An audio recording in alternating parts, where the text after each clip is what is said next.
प्यारे बच्चों, good morning. Previous video में हम बेसिक सेट्स ऑपरेशन के बारे में बात कर रहे थे। हमने यूनियन ऑफ टू सेट्स देखा था। जरा सी हिंट दे देते हैं।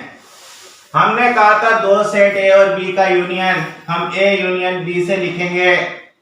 वास्तव में यह उन सभी एलिमेंट्स का सेट था जो या तो ए में थे या फिर बी में थे। आज हम सेकंड सेट ऑपरेशन लेंगे जिसका नाम है इंटरसेक्शन ऑफ टू सेट्स। तो हेडिंग लगाएंगे intersection of two sets.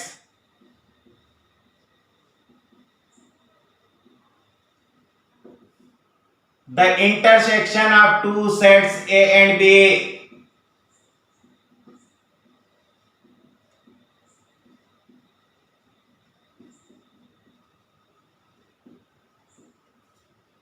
denoted by A intersection B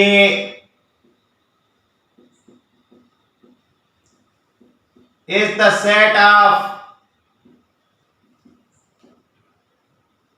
common elements of A and B। लिख दे ऐसा, अपने नोटेशन के फॉर्म में ऐसा लिख सकते हैं इन सिंबल।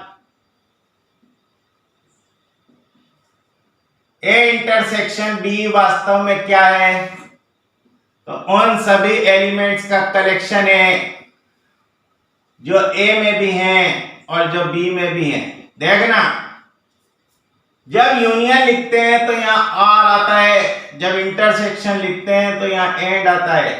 याद कर लो, जहां कहीं एंड है वहां इंटरसेक्शन है, जहां कहीं आर है वहां यूनियन है। जब हम परम्यूटेशन कॉम्बिनेशन की थ्योरी पढ़ेंगे तो ये दो वर्ड बहुत काम के होंगे। हमें खुद समझना पड़ेगा कि हमें कहाँ आर लिखना है और कहाँ एंड लिखना है। तो ए इंटरसेक्शन बी वास्तव में क्या है? तो ए और बी के कॉमन एलिमेंट्स का कलेक्शन है। जरा एग्जांपल देखेंगे।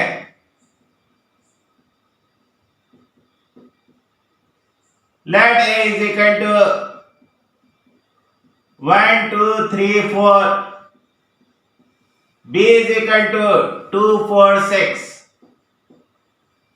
देखो तो जरा A और B में कॉमन क्या क्या है? तो ये 2 4 A में भी है, 2 4 B में भी है। तो हम लिखेंगे कि A intersection B is equal to 2 4। बोलो, बना सकते हो कि नहीं ऐसा? देखो, इंटरसेक्शन करने से सेट छोटा हो जाता है, यूनियन करने से सेट बड़ा हो जाता था। तो जहां कहीं सेट को बड़ा करने की जरूरत पड़े वहां जितने भी सेट दिए उनका यूनियन कर दो। जहां कहीं सेट को छोटा करने की जरूरत पड़े, जितने भी सेट दिए उनका इंटरसेक्शन कर दो। अब हम इंटरसेक्शन की कुछ बेसिक प्रॉपर्टीज देखेंगे। तो लिखेंगे properties.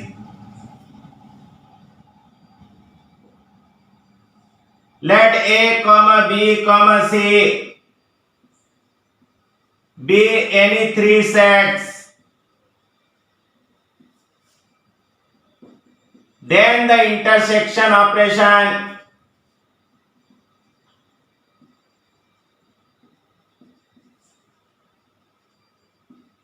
satisfies the following fundamental properties.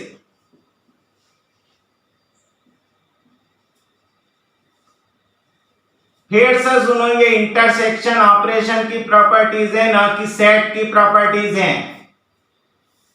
किसकी प्रॉपर्टीज लिखी जा रही हैं? तो ये इंटरसेक्शन ऑपरेशन की प्रॉपर्टीज हैं।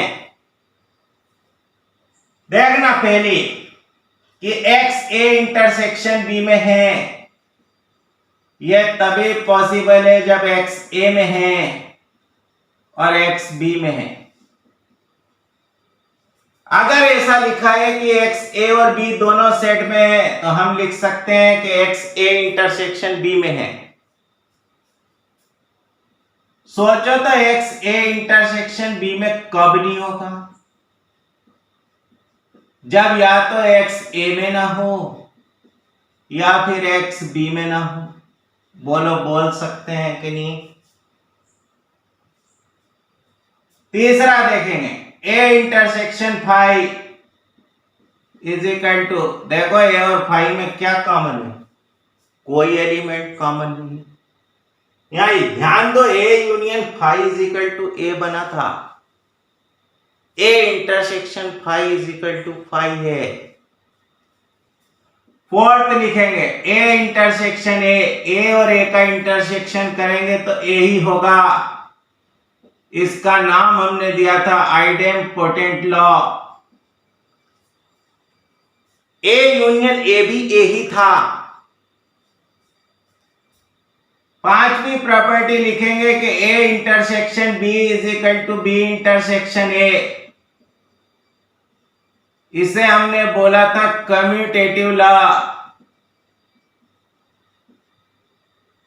सिक्स्थ प्रॉपर्टी लिखेंगे, a intersection b intersection c is equal to a intersection b intersection c। इसे कहा था एसोसिएटिव लॉ। देखो जरा गौर से देखो, तो a इंटरसेक्शन b a का भी सबसेट है और a इंटरसेक्शन b का भी सबसेट है। हमने कहा था कि इंटरसेक्शन करने से सेट छोटा हो जाता है। जितने भी कंपोनेंट का इंटरसेक्शन किया है वो उन सबका सबसेट बन जाता है। तो सेवंथ लिखेंगे, a intersection b subset a and a intersection b subset b। Eight, a अगर b का सबसेट है तो a इंटरसेक्शन b, सोचो तो क्या आएगा? अरे इन दोनों में छोटा सेट कौन सा है? यूनियन करते थे तो बड़ा सेट लिखाता था, इंटरसेक्शन करोगे तो छोटा सेट लिखेंगे। इसका उल्टा भी सही है। बोलो इतनी प्रॉपर्टीज अच्छे से याद रख सकते हो कि नहीं? अगली डेफिनेशन देखो, disjoint sets.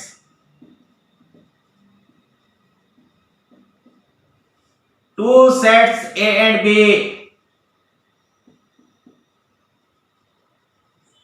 are said to be disjoint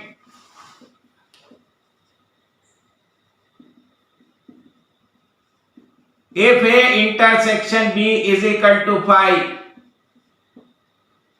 माने ऐसे सेट जिनमें कोई एलिमेंट कॉमन नहीं होता है डिसजॉइंट सेट कहलाते हैं।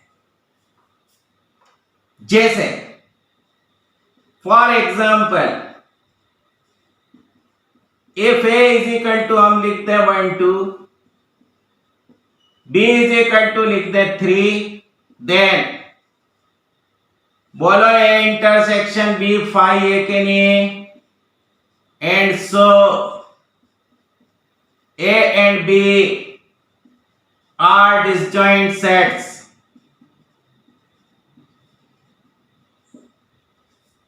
देखो एक बहुत अच्छा लॉ है जो यूनियन और इंटरसेक्शन दोनों को कंबाइन करता है। जैसे देखो नंबर थ्योरी में तुम पढ़ते हो कि a into B plus C is equal to, हम लिख सकते हैं a into B plus A into C. देखो ऐसा छोटी छोटी क्लासों में पढ़ते थे कि a into B plus A into C. हम कहते थे कि मल्टीप्लिकेशन एडिशन पर डिस्ट्रीब्यूट हो जाता है, इसे डिस्ट्रीब्यूटिव लॉ कहा था। देखो हमने ऐसा नहीं पढ़ा कभी कि a plus B into C is equal to. Number की थ्योरी में यह चीज सही नहीं है, पर यहां दोनों तरह के डिस्ट्रीब्यूटिव लॉ सही है। यूनियन इंटरसेक्शन पर डिस्ट्रीब्यूट हो जाता है, इंटरसेक्शन यूनियन पर डिस्ट्रीब्यूट हो जाता है। तो हेडिंग लगाएंगे distributive laws.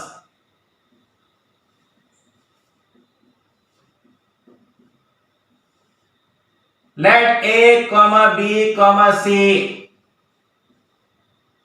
be any three sets,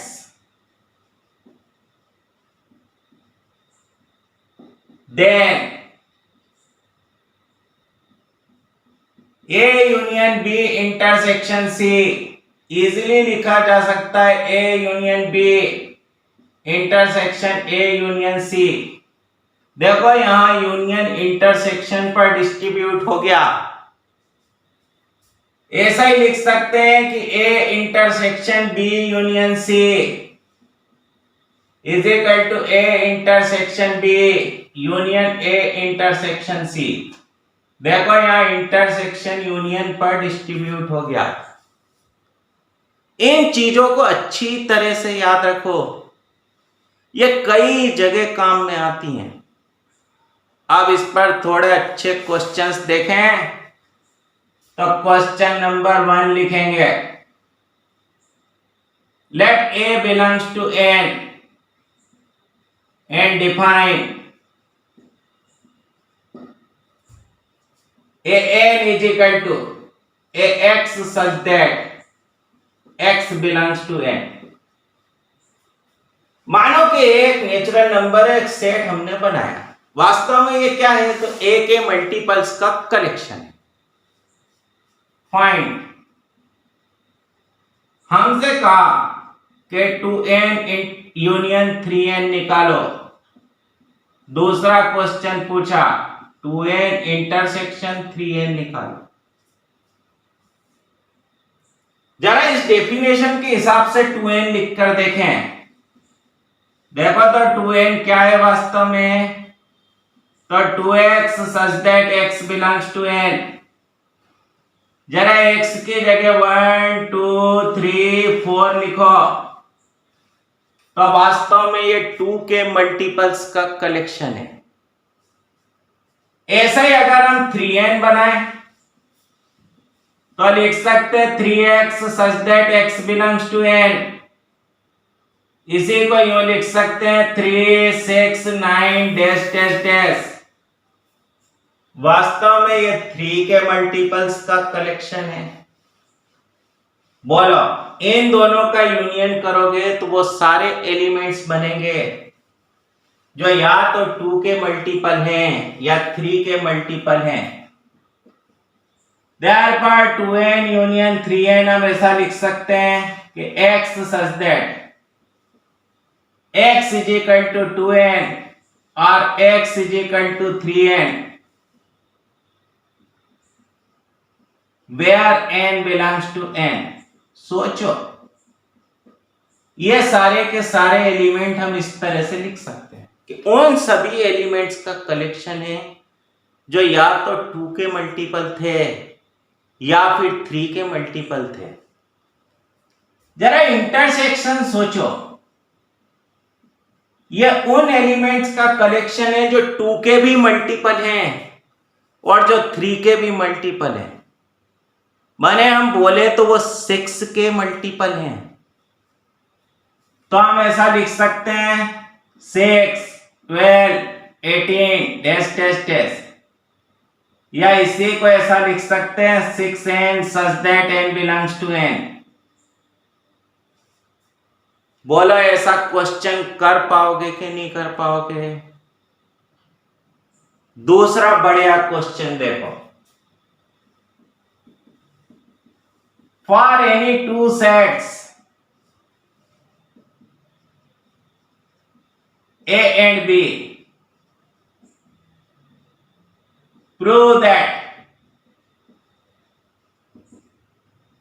PA intersection B is equal to PA intersection PB।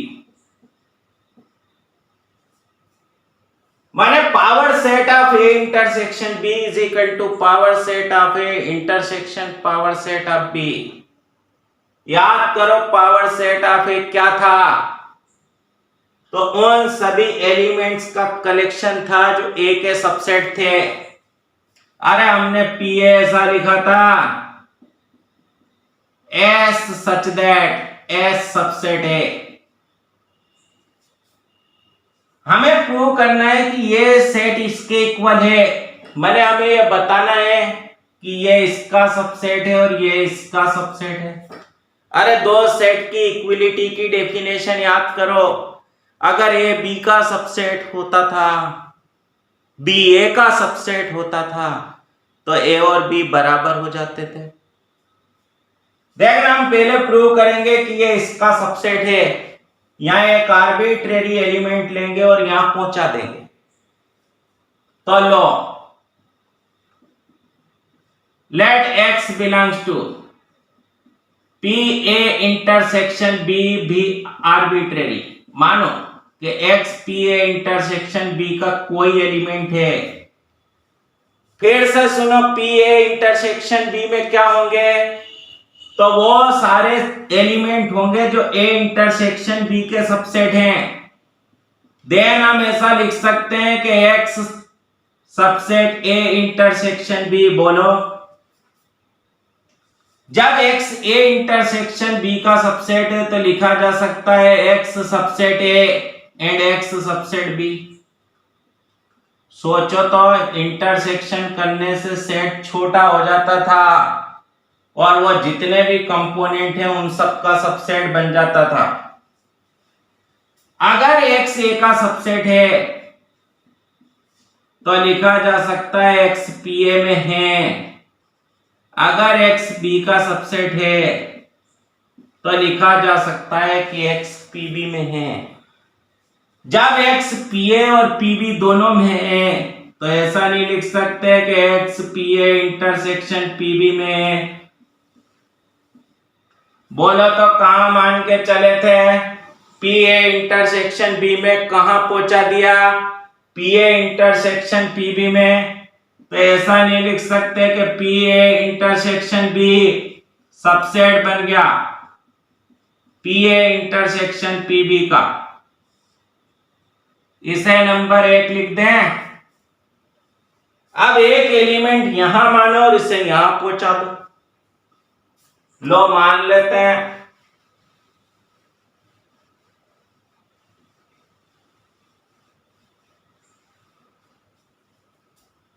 Let y belongs to PA intersection PB be arbitrary. Then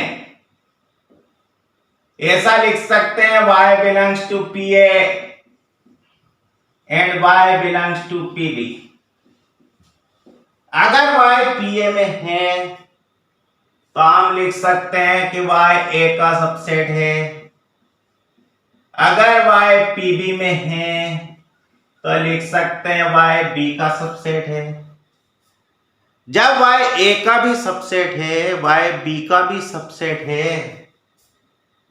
तो लिख सकते हैं y a इंटरसेक्शन b का सबसेट है। यहां से यूं लिख सकते हैं कि y power set of a intersection b में है। कहां मान के चले थे y को? PA इंटरसेक्शन PB में। कहां पहुंच गया? PA इंटरसेक्शन B में। तो ऐसा लिख सकते हैं कि PA इंटरसेक्शन PB सबसेट है PA इंटरसेक्शन B का। इसे नंबर 2 लिख दो। फ्रॉम 1 and 2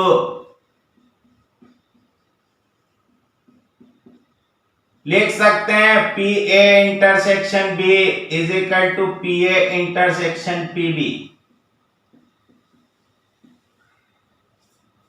जरा इस क्वेश्चन का आंसर ढूंढना कि क्या PA यूनियन B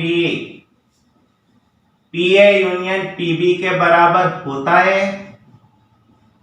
है या नहीं होता है। दोनों केस में अपने आंसर को जस्टिफाई करना। तो उम्मीद है ये वीडियो पसंद आया होगा। नेक्स्ट वीडियो में हम यूनियन इंटरसेक्शन के कुछ और क्वेश्चन लेंगे और नए सेट ऑपरेशन सीखेंगे। तो हैव ए नाइस डे।